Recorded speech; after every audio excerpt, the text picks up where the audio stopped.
गुरुर्ब्रह्मा गुरुर्विष्णू गुरुर्देव महेश्वरः गुरु साक्षात् परब्रह्म तस्मै श्री गुरवे नमः. तर आजचा विषय दिसला असेल, आपण संपूर्ण कर्मविमोचन, वंशविमोचन, ऋणमोचन हे सगळं आपण त्या साकार निराकारमधील हे स्वाध्याय संपवलेत, पूर्ण केले. आशा आहे की सगळ्यांच्या मनातल्या शंका निघून गेल्या असतील आणि आपण सगळ्यांना त्याच्यातलं जे काय आहे थोडंफार ज्ञान झालं असेल. तर तुम्ही काय करा, स्वतःच्या अक्षरामध्ये वहीमध्ये लिहून काढायचं घरी गेल्यावरती, किंवा यांनी आणलेत बघा स्वतः वही पेन घेऊन आलेत, इथे काढलं तरी हरकत नाही.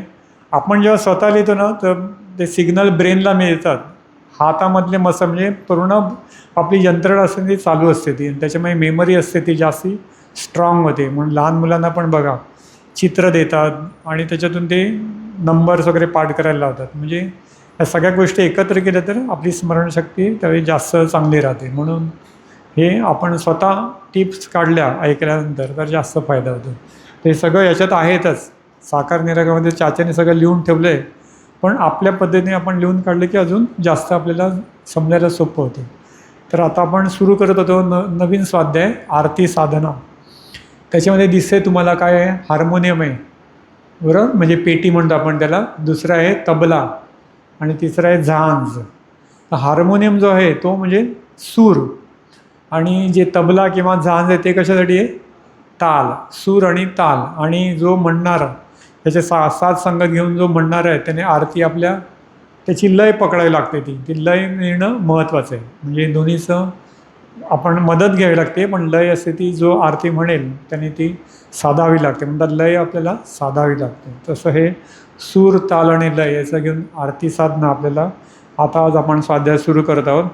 त्यातलं आता आपण सगळ्यात पहिले येऊया. ही आरती साधना म्हणजे संगीत साधनेचा एक भाग आहे. संगीत म्हणजे म्युझिक आपण म्हणतो, जे कोणाला आवडत नाही संगीत. लहान बाळाला पण आवडतं ना, किंवा कुठल्या वयापासून आवडतं ते संगीत जे आहे ते.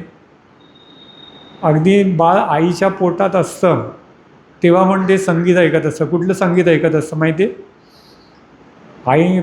आईच्या पोटात जेव्हा आई गर्भवती असते, म्हणजे ते बाळ पोटात असतं, तेव्हासुद्धा ते बाळ संगीत ऐकत असतं, म्हणून ते शांत असतं. कुठलं संगीत ते? हां, आईच्या जे हार्टबीट्स, किंवा जास्त योग्य म्हणजे आईच्या ते गर्भाशयात असतं ना, ते युट्रेन आर्टरी असतात. गर्भाशयाला सप्लाय करणारे दोन आर्टरीज आहेत, रक्तवाहिन्या आहेत, त्या गर्भाशयाला रक्तपुरवठा करतात. त्याचे जे बीट्स आहेत, जसं इथे आपल्याला लागतात, इथे ह्याला रेडियल पल्स म्हणतात, तर त्याचे जे पल्स आहेत, ठोके, ते बाळ ऐकत असतं. त्याचा रिदम असतो ठाक ठाक ठाक. त्या रिदम म्हणजे ते संगीत आहे त्या बाळाचं, निसर्गाने निर्माण केलेलं. त्याच्यावरती एक मुलाखत पण चाचांनी घेतली होती. तर ते अंगाई गीत आहे त्या बाळाचं. तर ते ऐकत ते बाळ 9 महिने आईच्या पोटात राहतं, आणि नंतर बाहेर आल्यानंतर हा वेगळाच आवाज ऐकू येतो, मग ते रडायला लागतं. म्हणून त्याला पुन्हा शांत करण्यासाठी गुरूंनी आपल्याला त्याला मूळ संगीताकडे, म्हणजे त्या ओंकाराकडे नेण्यासाठी ही संपूर्ण साधना विकसित केलेली आहे. त्याच्यात ओंकार साधना आणि आरती साधना. त्याच्यातलं आपण आता आरती साधनेसंबंधी बघत आहोत. तर ते संगीत जे आहे ते असं सांगितलं की बाळाला आईच्या पोटात असताना ऐकायला मिळतं, आणि त्याचा ते आनंद घेतं, आणि जन्मल्यानंतर त्या आनंदाचा ते शोध घेत राहतं, कुठे मिळतं ते संगीत. मग गुरूंच्या कृपेने त्याला ते पुन्हा जोडलं जातं त्या मूळ संगीताशी, जे निसर्गाचं संगीत आहे ते म्हणजे ओम. त्या ओंकाराशी जोडण्यासाठी ही संपूर्ण आरती साधना आणि ओंकार साधना आहे. तर हे जे आहे त्याचा आपण आता भाग पुढे बघूया. तर ही जी ह्याला म्हणतात भक्ती. भक्ती म्हणजे काय, किंवा भक्त. संगीत साधनेतून आपण देवाची भक्ती करायला लागतो. तर भक्ती म्हणजे काय, तिचे नवविधा भक्ती म्हटलं जातं. इथे दिसतंय ही चार्ट आहे. आता तुम्हाला एक एक बघावं लागेल त्याच्यातलं. हे नवविधा भक्ती आहे. याच्यामध्ये 9 प्रकार आहेत. एक एक झूम करून बघावं लागेल, कारण ते थोडं लाईट दिसतंय. पहिलं काय आहे, सगळ्यात पहिले श्रवण दिसतंय. श्रवण म्हणजे काय, श्रवण भक्ती, नवविधा भक्ती. श्रवण म्हणजे काय, आपण ऐकणे, कुठल्याही देवाचं संगीत ऐकणे, देवाची स्तुती ऐकणे, देवाचं नामस्मरण ऐकणे, तर देवाचं श्रवण करणं. हे जे आहे ती भक्तीचा मार्ग आहे. म्हणजे काही नाही केलं तरी नुसतं तुम्ही ऐकलंच जाऊन कुठेही देवाच्या काय स्तुती चालू आहे तिथे आपण ऐकलं तरी त्याचा आपल्याला लाभ होतो. म्हणजे ना श्रोता वक्ता पांडुरंग असं म्हणतो ना आपण सुद्धा. म्हणजे काय तर त्याचा पण आपल्याला लाभ होतो. ही श्रवण म्हणजे सगळ्यात पहिली भक्तीचा जो नवविध भक्तीतले 9 मार्ग आहेत, त्या 9 पायऱ्या आहेत, त्याच्यातला पहिली पायऱ्या म्हणजे श्रवण. कारण जोपर्यंत तुम्ही ऐकत नाही देवाचं महत्त्व तोपर्यंत तुम्हाला ते ठसणार नाही, बरोबर की नाही. त्याच्यानंतर दुसरा भाग पुढे काय आहे, श्रवणम, नंतर कीर्तनम. तर हे जे कीर्तन आहे ती म्हणजे देवाचं आपण आता हे करतोय हे सगळं कीर्तन आहे. म्हणजे जे आरती साधना हे कीर्तनातला भाग आहे. म्हणजे देवाची स्तुती करणं, देवाचं विषय महती गाणं, गायन करणं त्याच्यातून, ही त्याला म्हणतात कीर्तनम. नंतर तिसरं काय आहे, स्मरण. म्हणजे जे काय आपण केलं त्याचं स्मरण, नामस्मरण, बरं, गुरूंचं नामस्मरण, देवाचं स्मरण करत राहणं, त्याचं चिंतन करत राहणं. ही जी आहे ती तिसरी भक्ती आहे, ती म्हणजे स्मरण झाली.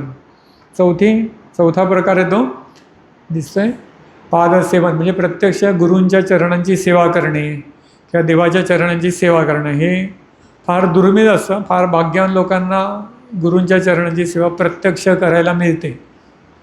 आणि सगळ्यात अशी मोठी भाग्यवान भक्त म्हणजे लक्ष्मी, साक्षात विष्णूंच्या चरणाशी असते ती कायम सेवन, ती त्या मार्गाने ती जाते ती. तर हे चरण सेवन म्हणजे काय झालं, पादसेवन त्याला म्हणतात. नंतर पुढचा भाग आहे तो अर्चनम.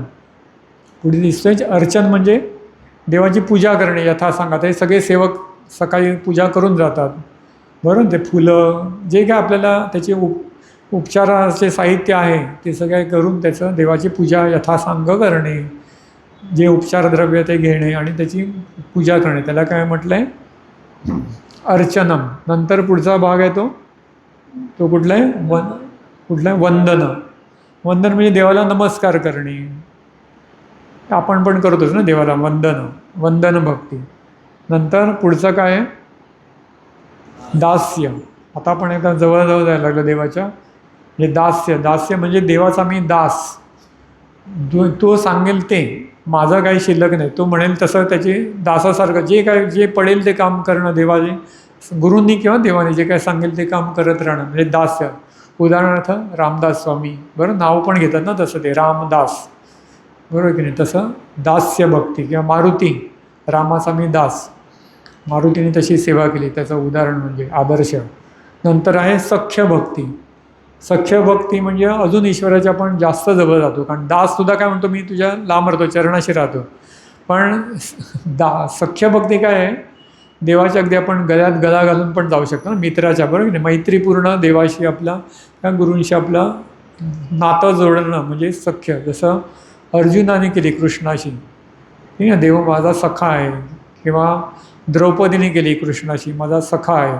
अशी मैत्रीपूर्ण व्यवहार देवाशी त्या भावनेने. आणि त्यासाठी मात्र सगळं आपलं त्या सख्यभावात आपलं अर्पण करायचं, ती सख्य भक्ती. आणि शेवटची आहे कुठली, आत्मनिवेदन. आपण दादांचं पुस्तक आहे आपल्याकडे आत्मनिवेदन. ही नवविध भक्तीतली अंतिम पायरी जी आहे ती आत्मनिवेदन. म्हणजे पूर्णपणे शरणागती. माझं मी पण नसू दे, पूर्ण विरघळून जातं. आपण मी पण शिल्लक राहत नाही. जे करायचं तो आपल्यामधून देव कार्य करतो ह्या भावनेत राहतात ते. म्हणजे मग कोण कोणाची सेवा करणार, त्याचं काय स्वतःचं शिल्लकच राहत नाही अस्तित्व. ही आत्मनिवेदन भक्ती ही शेवटचा टप्पा. तर असे हे जे आपण 9 भक्तीचे मार्ग पाहिले, तर त्याच्यातला जो आपण जे आरती साधना करतो ती कशातली, कीर्तनम. हे जे म्हटलं ना दुसरंच आपण, श्रवणम आणि नंतर कीर्तनम. तर हे कीर्तन प्रकार आहे, हा संगीत प्रकार आहे. देवाचा वेगवेगळ्या आपण पद्धतीने स्तुती करणं, कीर्तन करणं, गायन करणं, हे कीर्तन. त्याच्यातला आरती साधना त्याच्यातला एक भाग आहे. म्हणून हे तुम्हाला नवविधा भक्तीतलं दाखवलं. तर हे जे नवविधा भक्ती हे सांगितलं, हे कोणी रचलेले, हे सगळे जे दाखवलेले आहेत. पुढचाच आपल्याकडे येईल चित्रण, आकृती क्रमांक 3. हे सगळे जे याचा जो प्रकार सांगितला हा आहे. आता आपण बघितलं श्रवण, कीर्तन, स्मरण, पादसेवन, अर्चन, वंदन, दास्य, सख्य आणि आत्मनिवेदन. आता पुढे हे बघा, आता हे तुम्ही ओळखायला कोण आहे ते, नारद. बरं की नाही. ते थोडं हे करावं लागेल, छोटं करावं लागेल आकृती. हां, तर हे जे नारद आहेत हे संगीत आचार्य आहेत. त्यांच्या हातात काय आहेत बघा, कीर्तनासाठी काय दोन्ही साधनं आहेत त्यांच्याकडे. काय आहे? एक आहे ती वीणा आहे ना, वीणा असते त्यांच्या हातात. तिचं नाव पण आहे काहीतरी, महती वीणा असं काहीतरी म्हणतात. आणि दुसरं आहे ते तो सूर आहे. वीणेमध्ये काय असं तारा असतं, त्याला सूर निघतो त्यातून. आणि दुसऱ्या हातात काय आहे? चिपऱ्या, म्हणजे ताल, रिदम. जे आपण झांज घेतो ना, झांज म्हणजे ते चिपऱ्या आहेत त्या, त्याने रिदम येतो एक प्रकारचा ठेका. तर हे वीणा वादन करणारे हे नारद, हे आपल्या आपल्या हिंदू धर्मातील जे भक्तिशास्त्र आहे त्याचे प्रणेते किंवा म्हणतो ना आपण मुख्य संस्थापक. कारण वेदांमध्ये पण आहे, पण त्याच्यामध्ये ज्ञानमार्ग जास्त आहे वेदांमध्ये, किंवा स्तुती आहे पण एका त्याला म्हणतो ना एक मर्यादा आहे. पण नारदांनी त्याला एक म्हणतो ना मानवी भावना त्याच्याशी जोडून कशी भक्ती करायची ते त्याचं आपल्याला त्यांनी शिक्षण दिलं.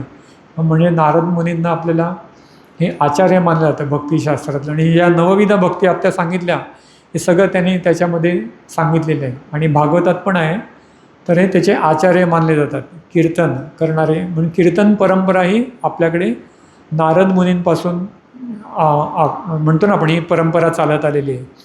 आणि ही जे नारद महामुनी आहेत त्यांनी भक्तिसूत्र म्हणून असा एक ग्रंथ पण लिहिलेला आहे वेगळाच. भक्तिसूत्र म्हणजे देवाची भक्ती कशी करायची याच्या संदर्भातली काही सूत्रबद्ध रचना केली आहे, ग्रंथ आहे.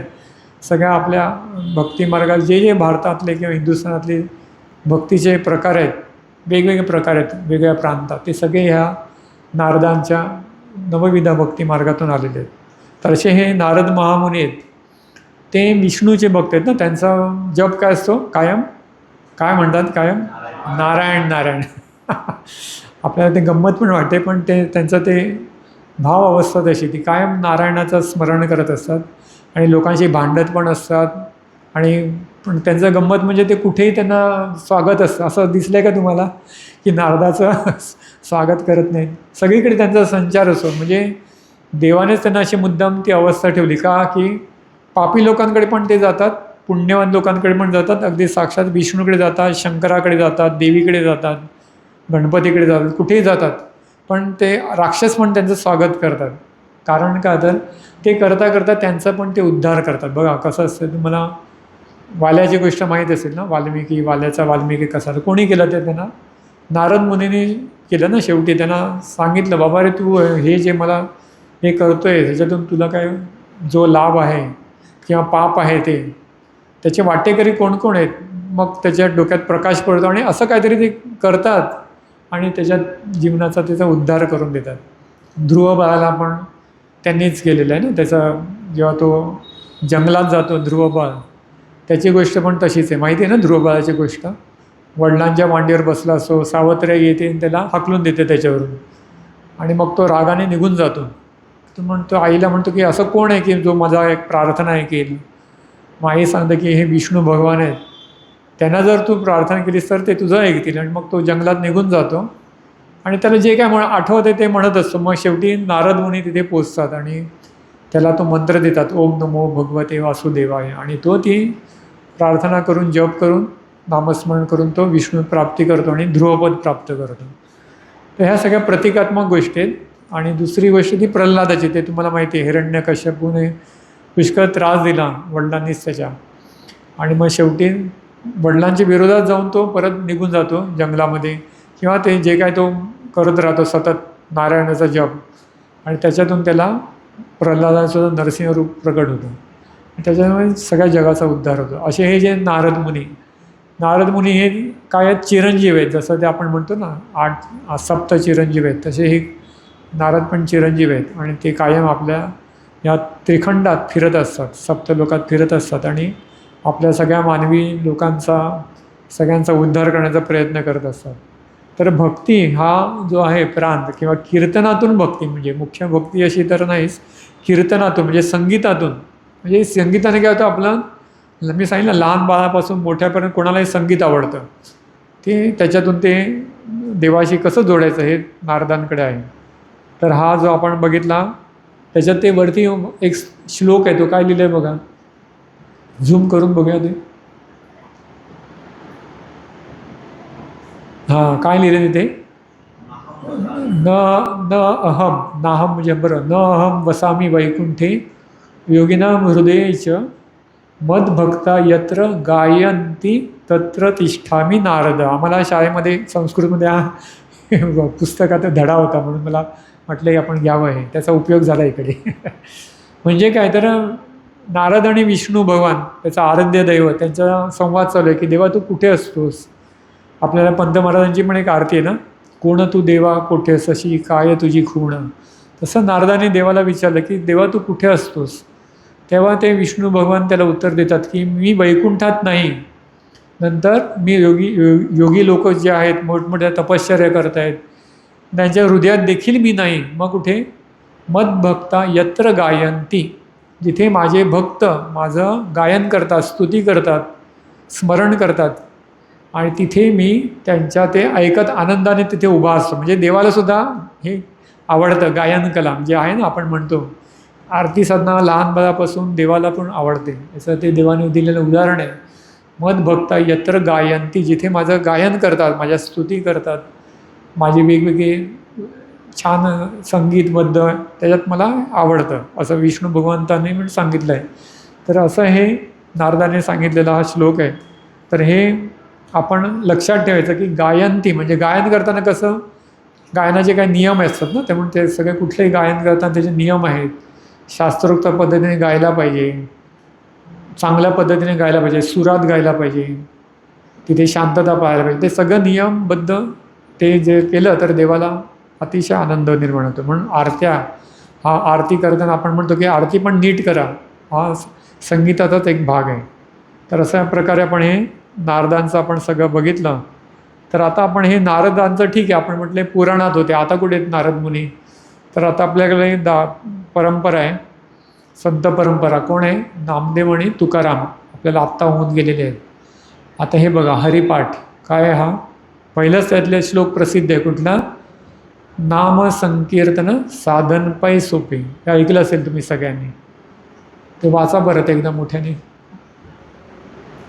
नाम संकीर्तन साधन पै सोपे, जळतील पापे जन्मांतरीची. पुढे न लगती सायास जावे वनांतरा, सुखी येतो घरा नारायण. पुढे ठाईच बैसोनी करा एकचित्त, आवडी अनंत आळवावा.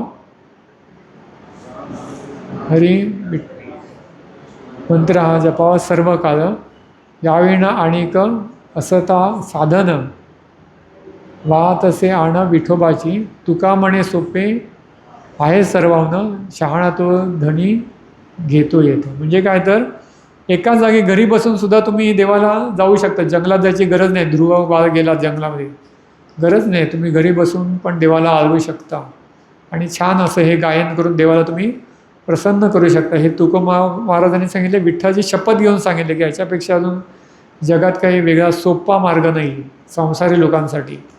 तर आपण घरी बसूनसुद्धा देवाला प्राप्त करण्याचं गुरुकिल्ली तुकाराम भुवन याच्यात सांगितलेले आहे. तर त्यात म्हटलं नामसंकीर्तन हा शब्द परत आला ना, म्हणून म्हटलं संकीर्तन शब्द वापरला त्यांनी की नामाचं संकीर्तन करा म्हणजे त्याचं कीर्तन करा, म्हणजे देवाचं कीर्तन परत आलेलं. आणि तुकारामांबरोबर आपल्याला कोण आठवतात? नामदेव आठवतात ना.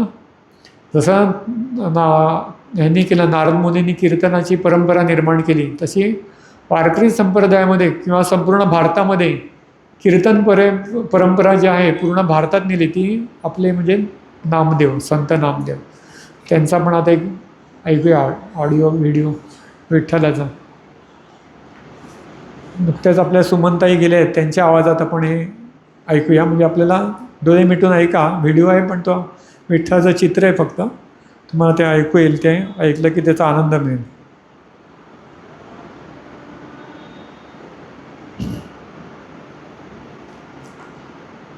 नामदेवचं कीर्तन प्रसिद्ध आहे, माहिती की नाही? त्यांच्या वेळी ते सगळ्यांना ती गोष्ट माहीतच असेल की नामदेवांनी ते लहानपणी विठ्ठलाला ते आपल्या घरचा नैवेद्याचा भात नेला, खिचडी भात जो काय होता, प्रत्यक्ष विठ्ठलाला प्रगट यावं लागला ते अन्न घेण्यासाठी. इतका त्यांचा देवाविषयी म्हणतो ना प्रेमभाव इतका दृढ होता. हां, आपण ऐकूया आता त्यांचा एक अभंग आहे नामदेवांचा.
आपण कसं त्या गेलो ना एकदम पंढरपूरला.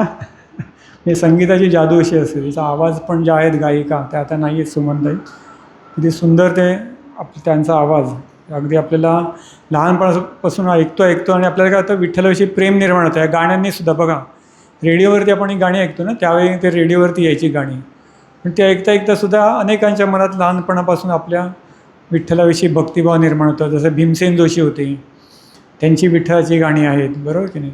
लताताई आहेत, लताबाईंची तर कितीतरी सुंदर सुंदर गाणी आहेत. म्हणजे ही सगळी कलाकार मंडळीसुद्धा देवाचंच कार्य करत असतात, जणू देवासाठी ते आलेले असतात. आणि त्या गाण्यातून ते आपल्याला काय करतात, देवाशी आपल्याला जोडून देतात. आपल्याला एक संस्कार होत राहतो. म्हणजे संगीताची जादू अशी आहे की देवाला ते जोडून घेते. असे संगीत आपल्या जीवनात अत्यंत महत्त्वाचा भाग आहे. तर याचं हे एक आहे. नंतर आवाज चालू आहे.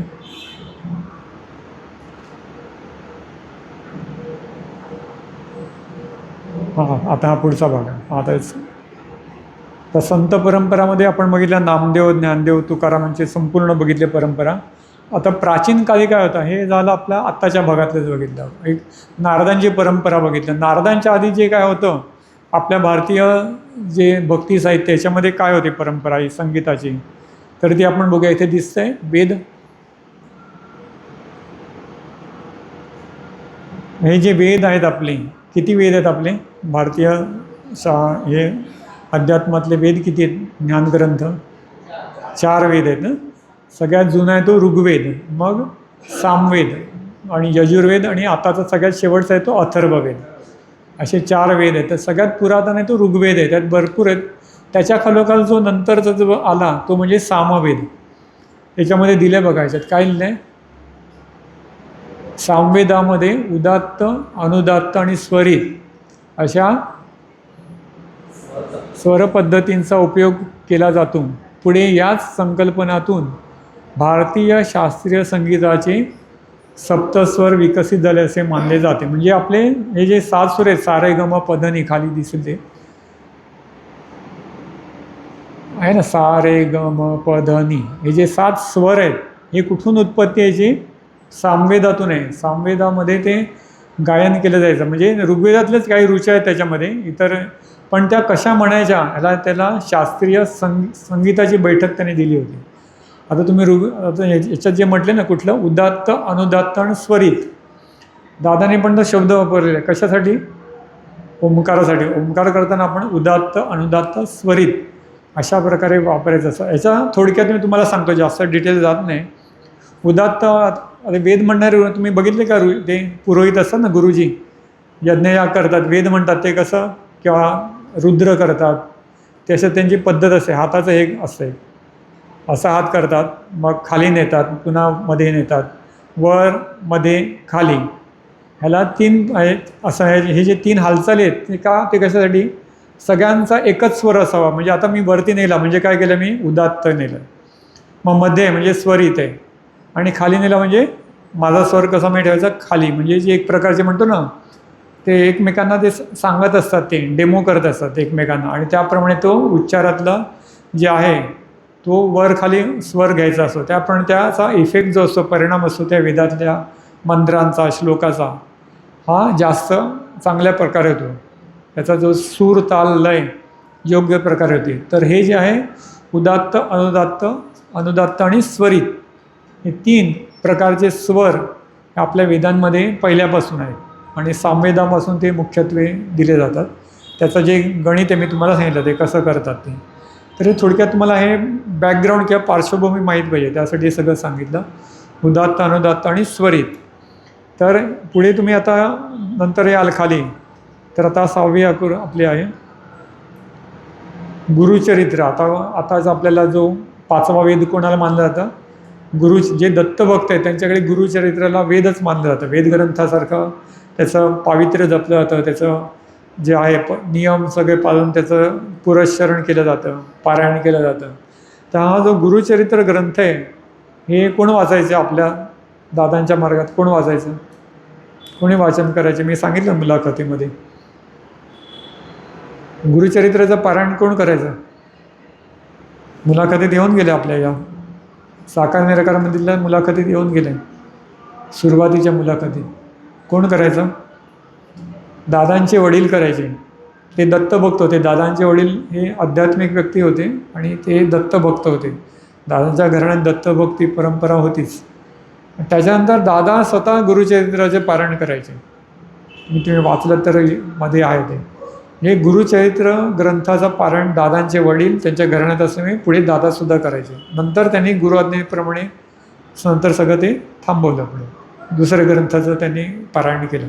पण हे जे आहे गुरुचरित्र ग्रंथ, ह्याच्यामध्ये कोणाचं चरित्र आहे, गुरुचरित्र म्हटले ना, म्हणजे कोणाचं चरित्र आहे ते, दत्तगुरू म्हणजे कोण, दत्तगुरूचे किती अवतार आहेत, भरपूर पुष्कळ अवतार झाले. आपल्याला माहीत असलेले अवतार कोणते, हे इथे दिसतोय फोटो, श्रीपाद श्रीवल्लभ पहिला अवतार, बरोबर. कुठे झाला तो, कुठे झाला तो अवतार, त्यांचं कुठे स्थान, त्यांचं महाराष्ट्रात आहे की महाराष्ट्राच्या बाहेर आहे, तिथून सुरू, कुठे, कुरवपूर, आंध्र प्रदेशात आहे. आंध्र प्रदेशात कुरवपूर, कृष्णा नदीच्या काठी. आपण बोललेलं आहे, मुलाखतीत आलेलं आहे. म्हणजे श्रीपाद श्रीवल्लभ आहेत ते दत्ताचे आपल्याला माहीत असलेले पहिले अवतार, श्रीपाद श्रीवल्लभ. आणि त्यांचं जे चरित्र आहे ते पण मोठा ग्रंथ आहे, तो पण श्रीपाद चरित्रामृत असं आहे ग्रंथ. आणि तो तिथल्या भाषेमध्ये येतो, तेलुगू भाषेमध्ये. आधी तो संस्कृत होता, मग तेलुगू भाषेत, मग इतर भाषात भाषांतर झाले. हा जो आपला गुरुचरित्र ग्रंथ हा जो आहे तो कोणाचा, त्याच्यामध्ये कोणाचं चरित्र आहे, श्रीपाद श्रीवल्लभांचं थोडे आहे, 4-5 अध्याय आहेत.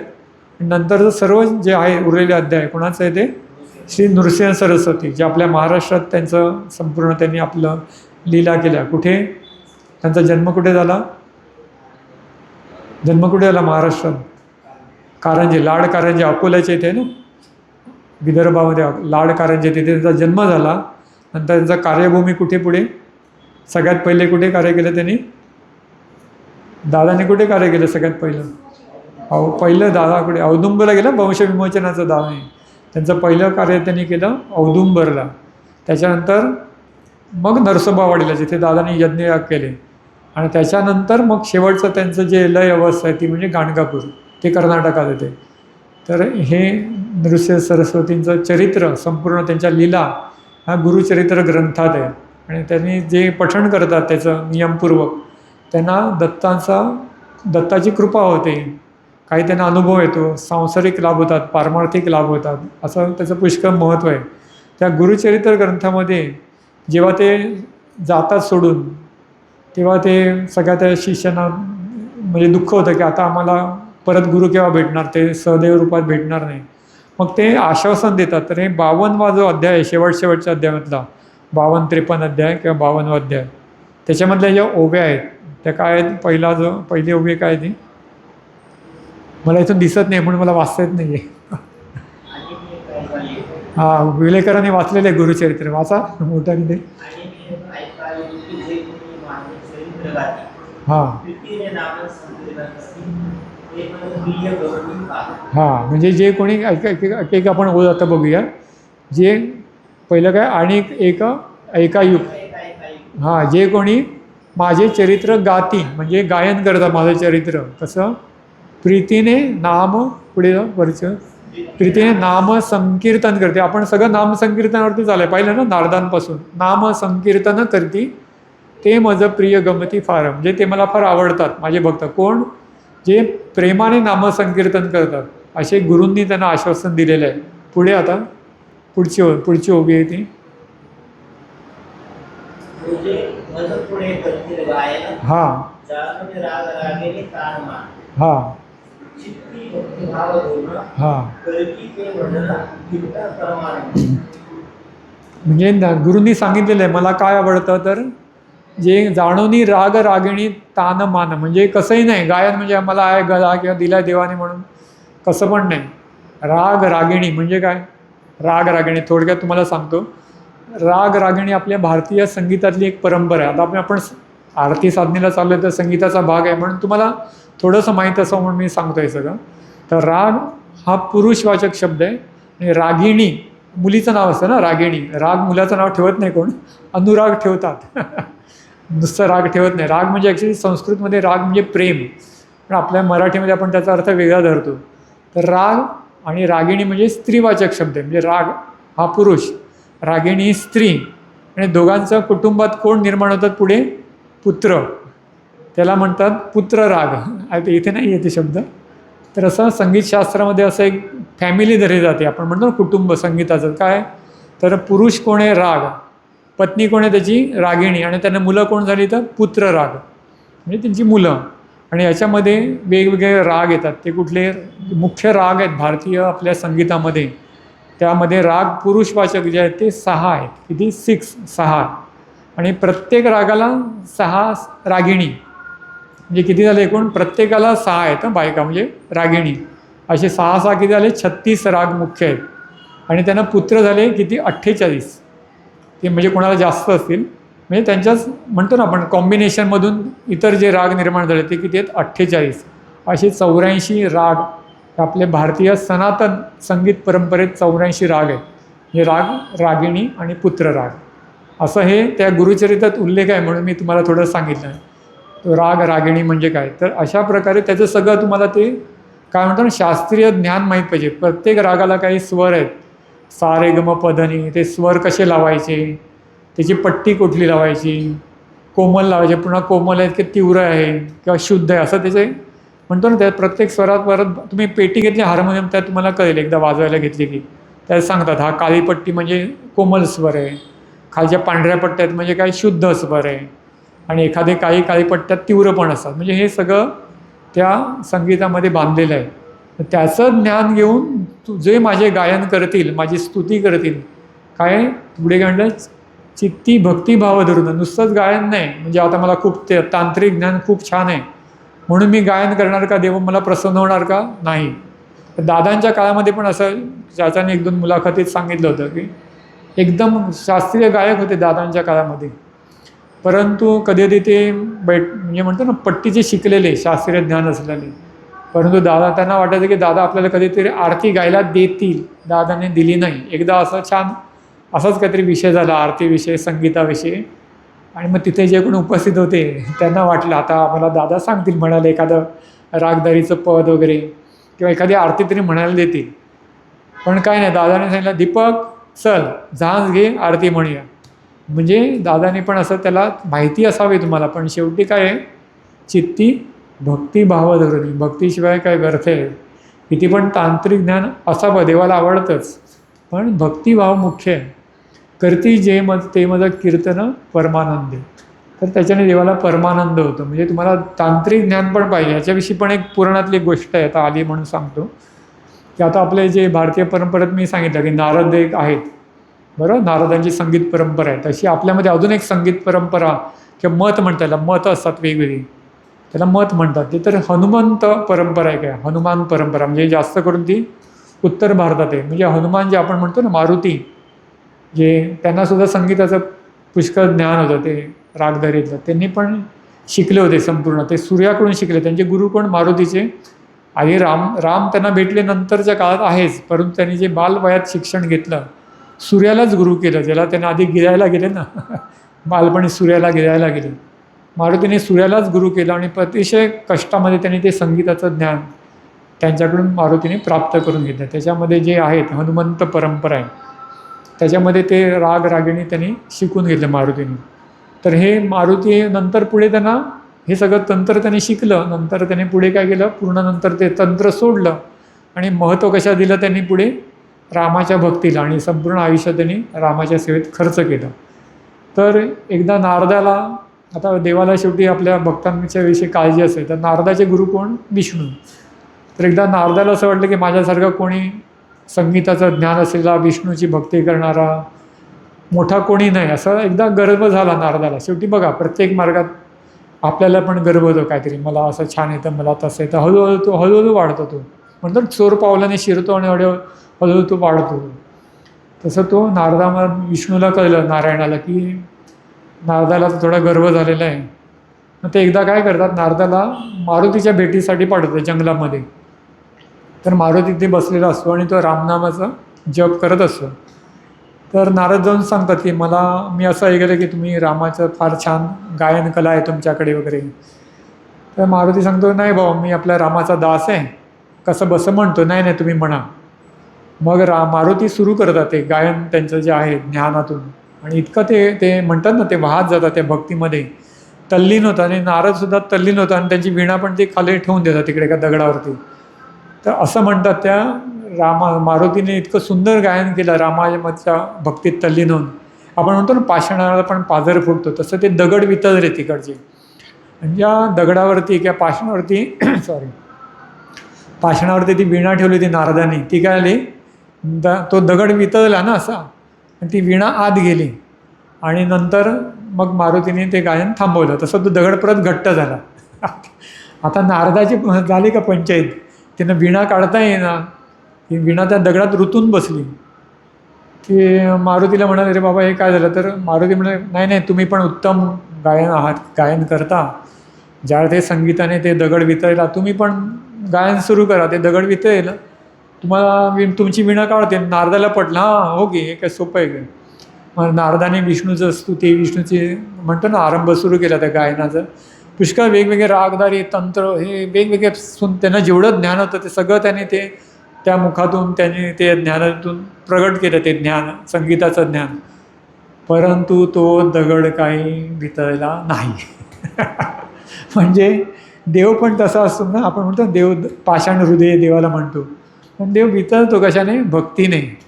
त्याच्यामध्ये म्हणजे नारदाकडे काय होतं, तंत्र भरपूर होतं, पण त्याकडे काय होतं, भक्ती कुठे थोडी मारुतीपेक्षा कमी होती. आणि त्यामुळे त्याची ती काय दगड वितळला नसल्यामुळे त्याला ती वीणा काढता येईना. मग शेवटी त्यांनी मारुतीला शरण गेला, म्हणाला की मला फार गर्व होता म्हणे, मला मुद्दाम नारायणांनी इथे पाठवलं की तुमच्याकडे, का की माझ्याकडे फार गर्व होता की मला तंत्र किती, संगीताचं किती छान आहे, माहिती आहे, आणि माझ्यासारखं कोण नाही. पण तुम्ही आज मला दाखवून दिलात की माझं तंत्र किती उत्तम असलं तरी तुमची भक्ती आहे ती सगळ्यात श्रेष्ठ आहे. आणि त्यांनी मारुतीचे पाय धरले नारदाने, आणि मग परत मारुतीला सांगितलं की तुम्ही परत सुरू करा. मारुतीने परत रामाचं स्तुती, रामचरित्र गायन सुरू केलं. मग ती वीणा त्याने नारदाने काढून घेतली. म्हणजे ह्या गोष्टीमध्ये इंगित काय आहे की देवाला सगळं जरी तंत्र माहीत असलं तरी देवाची गुरुकिल्ली कुठे आहे? त्याची हृदयातून देव उघडतो ना, त्याची गुरुकिल्ली. म्हणजे ते कुठे वितळतं? ते भक्तीने किंवा प्रेमाने. तर भक्ती किंवा प्रेमाशिवाय दुसरं काही नाही. म्हणजे सगळ्यात तुम्हाला ज्ञान किती पण असलं, संगीताचं पण असलं, तरी त्याच्यात तुम्हाला मुख्य काय आहे, आता आपला जीव, म्हणजे म्हणतो ना भाव, म्हणजे भाव शब्द जो आहे तो हृदयात असतो. तो आपला जो देवाविषयी भाव आहे, तो प्रेमभाव हा हृदयातूनच प्रगट होतो. आणि जोपर्यंत ते हृदय आपण ओतत नाही तोपर्यंत देव काय पाषाणासारखंच राहतो. पाषाणातली मूर्ती काय ती डोलत नाही. तर असं एक छोटीशी गोष्ट ह्या गुरुचरित्रातून गुरूंनी आपल्याला सांगून गेली, आपल्याला बोध करून गेला. तर आता आपण असं ह्या संगीत परंपरेतून आपण आता येतो आधुनिक काळामध्ये. तर आधुनिक काळामध्ये आहेत ते दासगणू महाराज. दिसतंय आधुनिक संत. दासगणू महाराजांचं तुम्हाला थोडं नंतर सांगतो. त्याच्या आधी आपल्याकडे जी हे दासगणू महाराज म्हणजे साईबाबांच्या काळातले आहेत, बरोबर. साईबाबांनी त्यांना भक्तिशास्त्रामध्ये किंवा भक्ती मार्गामध्ये वळवलं. ते मूळचे होते पोलीस हवालदार होते, ते ब्रिटिशांच्या काळात नोकरी करत होते ते. पण बाबाने त्यांना असं काही केलं, त्यांच्या जीवनात काही घटना घडल्यानंतर ते साईबाबा म्हणजे पक्के भक्त झाले आणि भक्ती मार्गी झाले. आणि त्यांनी शेवटी पंढरपूरला त्यांनी समाधी घेतली, देह सोडला. 90च्या वर वय त्यांचं होतं. तर हे जे दासगणू महाराजांनी आधुनिक काळातले आपले नारद म्हणतो ना, हे नारदाची परंपरा इथपर्यंत आलेली आहे. त्याच्या आधी आपले थोडेसे आपण उल्लेख करूया, कोण कोण आपल्याला माहिती असलेले आधुनिक संत. म्हणजे गाडगे महाराज. गाडगे महाराजांचं माहिती आहे तुम्हाला चरित्र, बहुतेकाने तो सिनेमा पाहिला असेल, देवकीनंदन गोपाला. गोपाला गोपाला देवकीनंदन गोपाला हे भजन करायचे. ते विदर्भामध्ये होऊन गेले. विदर्भामध्ये गाडगेबाबा होऊन गेले आणि त्यांनी संपूर्ण आपल्या महाराष्ट्रामध्ये मुख्य त्यांचं लक्ष कुठे होतं, ते एकदम जे म्हणतं ना ग्रामीण भागामध्ये. आणि जे लोक कसेही राहायचे, अस्वच्छता, म्हणून त्याने काय घेतलं, हाती काय घेतला, खराटा. आणि अगदी कफल्ल करायचे, म्हणजे गाडगं म्हणजे मडकं घ्यायचे, मडक्यात भिक्षा घ्यायचे ते. म्हणजे माझ्याकडे याच्यापेक्षा संपत्ती नको, म्हणजे धातूचं पण नको, मडकं घ्यायचे. आणि काय करायचं तर साफसफाई, म्हणजे आपल्या घराची सफाई असंच नाही, तर आजूबाजूचा परिसर स्वच्छता, जे आपण म्हणतो ना आता नागरिक शास्त्रात आपल्याला शिकवलं जातं की परिसराची स्वच्छता किती आवश्यक आहे. ते गाडगेबाबांनी आपल्याला कशातून शिकवलं, या कीर्तनातून. गोपाला गोपाला देवकीनंदन गोपाला. नंतर त्यांनी संपूर्ण जे आहे काय म्हणतात अंधश्रद्धा निर्मूलन केलं, कर्मठ परंपरा, रूढी, त्याचा सगळा त्यांनी काय केलं, निषेध केला. आणि लोकांना खरा भक्तिमार्ग दाखवला ते गाडगेबाबांनी. तळागाळातल्या लोकांना म्हणतो ना, ती परंपरा गाडगेबाबांची. नंतर कोण आले, त्याच्यानंतर संत तुकडोजी महाराज, राष्ट्रसंत त्यांना म्हटलं जातं. तुकडोजी महाराज हे स्वतंत्र भारतानंतर त्यांनी कार्य केलं. त्या काळात तर त्यांनी केलंच. त्यांच्याकडे त्यांचं जे होतं, त्यांचं जे वाद्य होतं त्याला काय म्हणतात माहिती आहे कोणाला, तुकडोजी महाराज भजन कशाने करायचे. तसं नारदाकडे वीणा होती, त्यांच्याकडे काय होतं, खंजिरी म्हणतात त्याला. खंजिरी म्हणजे एक छोटंसं म्हणतो ना आपण डफ असतो, तसं टाईप असतं ते. तर खंजिरी घेऊन ते वाजवायचे आणि त्याच्यातून त्यांनी अनेक भक्तिपर अशी कीर्तन परंपरा ते निर्माण केली. आणि त्यांनी त्यांचं पण लक्ष मुख्य होतं ते ग्रामीण भारतामध्ये, महाराष्ट्रातल्या ग्रामीण भागाकडे त्यांनी लक्ष दिलं.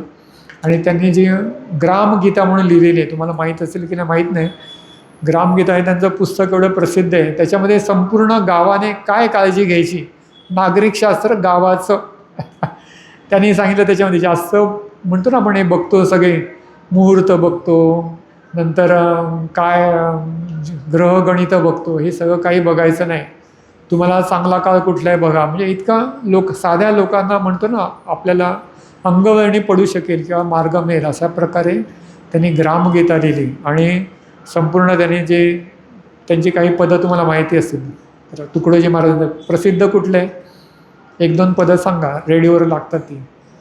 कुठलं आहे तुकडोजी महाराजांचा अभंग, गाणी म्हणूया आपण, संगीत ऐकलं असेल, कुठलं आहे.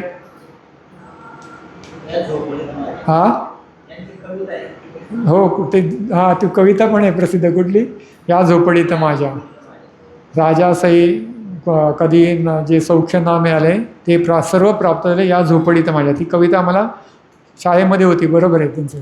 आणि गाणं कुठलं ऐकलं ते पण आहे, त्याचं पण गाणं तयार झाल्यानंतर कुठलं आहे प्रसिद्ध आहे, त्यांचे 1-2 जे गाणी आहेत ती. मनी नाही भाव आणि देवा मला पाव, हे ऐकलं असेल. देव भाजीपाला नाही आहे ना, ते देव बाजारचा भाजीपाला नाही रे. म्हणजे देव भक्तिभाव असल्याशिवाय देव तुम्हाला प्राप्त होत नाही. मनी नाही भाव आणि म्हणे देवा मला पाव, म्हणजे भक्तीला महत्त्व दिलं त्यांनी. हा एक तुकडोजी महाराजांचा अभंग प्रसिद्ध आहे, मनी नाही भाव आणि देवा मला पाव. तर हे जे राष्ट्रसंत तुकडोजी महाराज, राष्ट्रसंत का म्हटलं तर त्यांनी नंतर आपले पंतप्रधान वगैरे त्यांना भेटून त्यांनी परदेशात पण गेले आणि तिथे त्यांनी जपानचं बघितलं. जपान देशामध्ये सिविक सेन्स म्हणतो ना, जे आपण म्हणतो नागरिक म्हणून त्यांना किती त्यावेळेपासून बघा अजूनही त्यांनी टिकवून धरलं. ते राष्ट्र पुढे का मोठं होतं आहे कुठलंही, जर फक्त माझं असं नाही तर आपलं, हे दादाने आपलं केलं ना विश्वशांती, तसंच आहे हे की फक्त माझ्यापुरता नाही बघायचं, तर माझ्या गावापुरता आणि माझ्या परिसराचं, माझ्या देशाचं कसं भलं होईल याचा विचार डोक्यात घेऊन जो कार्य करेल प्रत्येक ठिकाणी, तर ते राष्ट्र मोठं होतं. तुकडोजी महाराजांनी फार छान छान त्याच्याविषयी त्यांनी भाषणं प्रसिद्ध आहेत त्यांची. तर अशी जी आपण शिस्त, स्वयंशिस्त आपल्याला लावायला पाहिजे. ही सगळी त्यांची जी आहेत तुकडोजी महाराजांचं ते फार प्रसिद्ध आहे. आणि त्याच्यातलेच हे आपले दासगणू महाराज, त्यांचं आपण आता सांगूया. तर दासगणू महाराजांचं मी तुम्हाला थोडक्यात सांगितलं की ते प्रथम काय म्हणतो ना त्याला, आधी ते थोडंसं काय म्हणतो ना चुकीच्या मार्गाने गेले. म्हणजे काय, त्यांच्याकडे काव्य प्रतिभा होती पण ते तमाशामध्ये जायला लागायचे, तमाशामध्ये जायचे. त्यावेळी काय एंटरटेनमेंट म्हणतो ना, करमणूक प्रदान काय होतं, तर तमाशा यायचे ते गावामध्ये. हे तमाशा जायचे, लावण्या ऐकायचे आणि त्यांना लावण्या होत्या अनंत फंदी वगैरे, ते स्वतः रचायचे आणि त्यांना ते द्यायचे. तर अनेक तमासगीर होते, त्याच्यावरती त्यांचं कुटुंब चालायचं. बरोबर, ते नवीन नवीन काव्य त्यांना लिहून द्यायचे आणि ते एवढी प्रतिभा होती. आणि त्याच्यातून ते काव्य त्यांना स्तुती मिळायची ना, लोक त्यांचं हे करायचे, अरे वा किती छान लिहिलंस.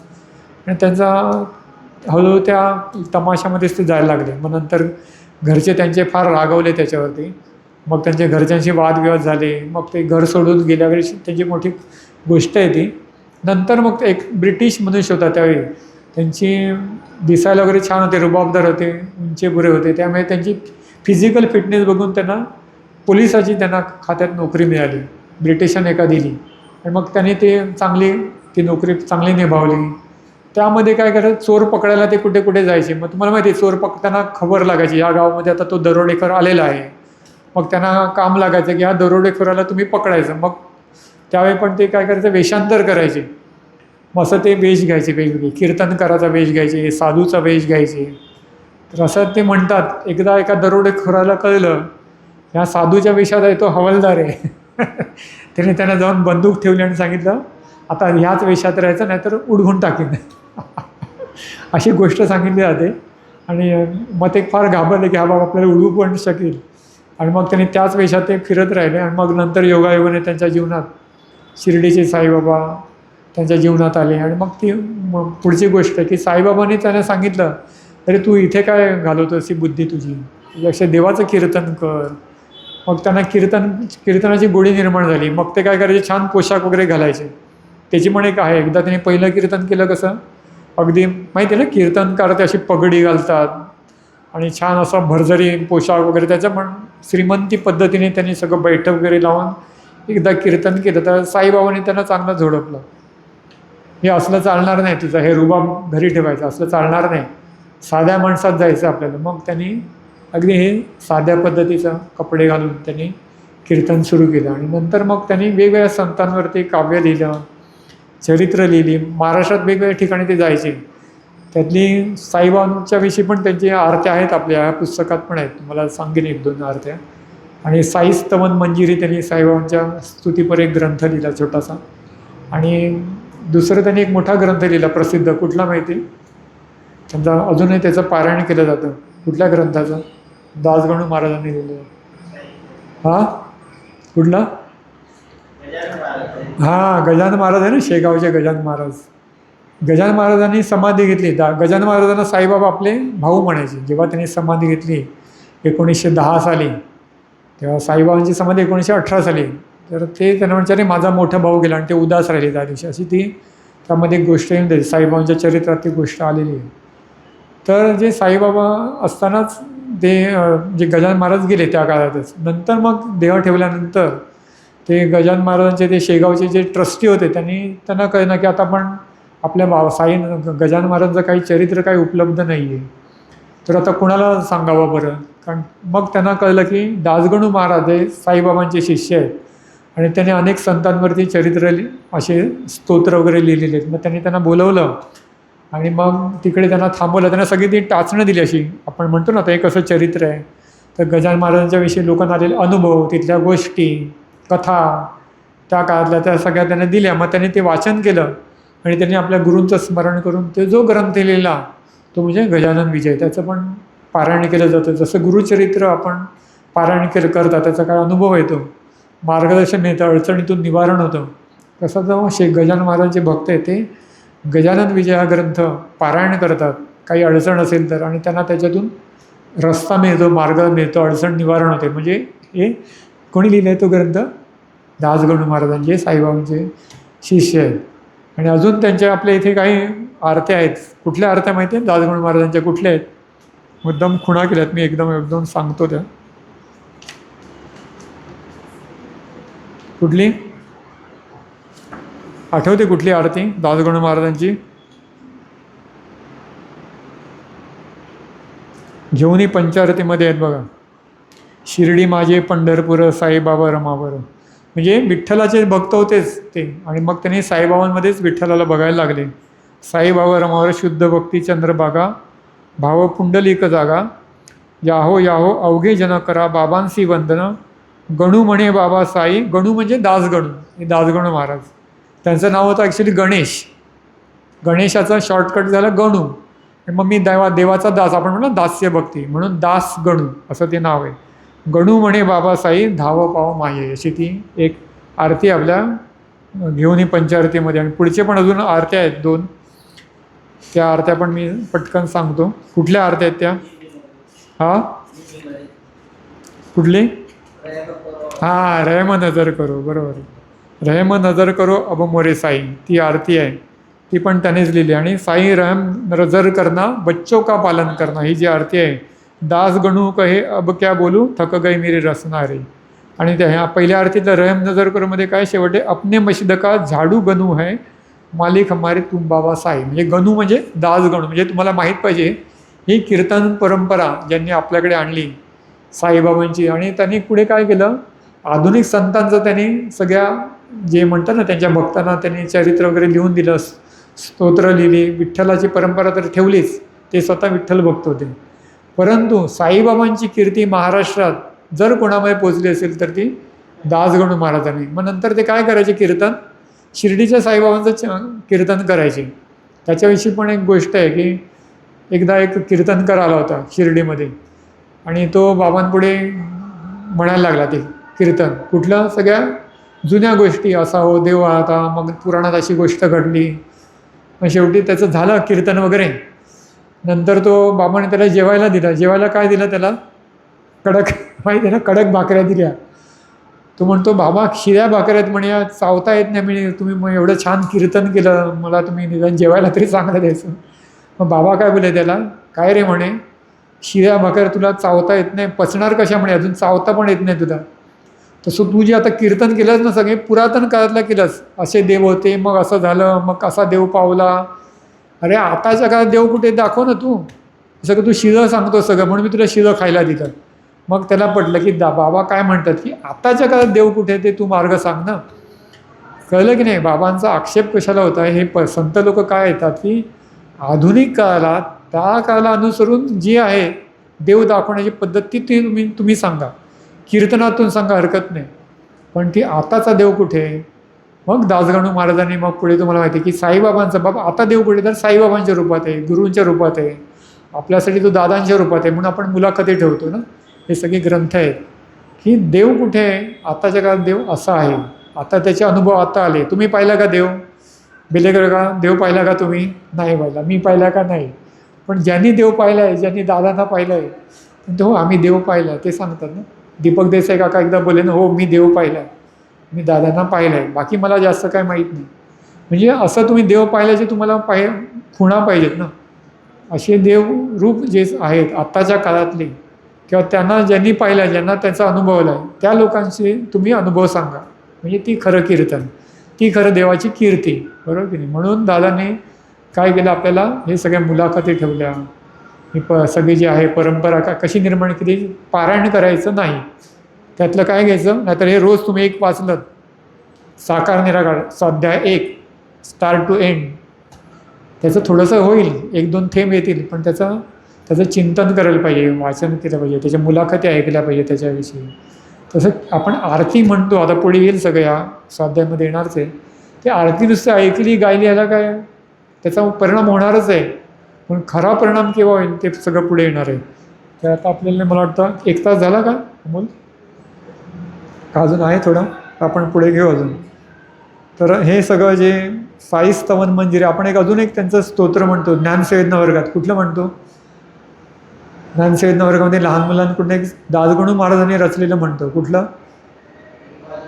हां हां हां शांतचित्ता महाप्रज्ञा साईनाथा दयाघन दया सिंधू सत्स्वरूपा मायातमविनाशना जात गोता तिता सिद्धा अचिंत्या करुणालया पाहि मां नाथा शिर्डी ग्राम निवासिया श्री ज्ञानार्का ज्ञानदात्या सर्व आकारका भक्तिचित्त मराला हे शरणागत रक्षका सृष्टीकर्ता वीरेची तू पाता तू इंदिरापती जगत्त्रया लयानेता रुद्रतो तुझी निश्चिती तुझविणे रिता कोठे ठावना या मईवरी सर्वज्ञ तू साईनाथा सर्वांच्या हृदयांतरी क्षमा सर्व अपराधांची करावी हेची मागणी पुढे काय अभक्ती संशयाच्या त्या लाटा शीघ्र निवारणे तू दिनु मी वत्सताने तू इंदू चंद्रकांत मी स्वर्णनिरूप तत्पदा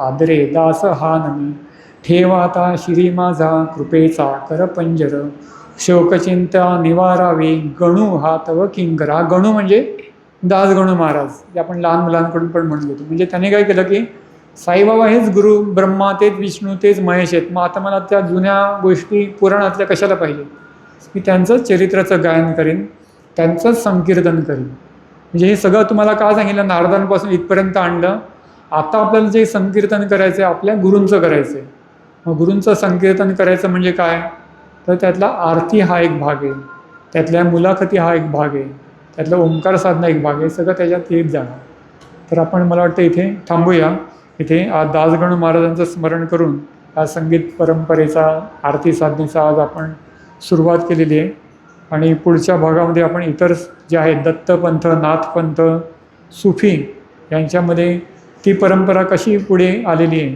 ते आपण पुढच्या मुलाखतीमध्ये आपण सविस्तर बघूया सच्चिदानंद सद्गुरू साईनाथ महाराज की जय श्री गुरुदेव दत्त सदानंदाचा येळकोट सच्चिदानंद सद्गुरू श्री पंत महाराज की जय श्री गुरुदेव दत्त श्री सद्गुरुनाथ दादा महाराज की जय श्री गुरुदेव दत्त दादा परमसमर्था दीनदयाला प्रभू जगन्नाथा आलो शरण तुला मी दीन तुझा ठेवितो पदी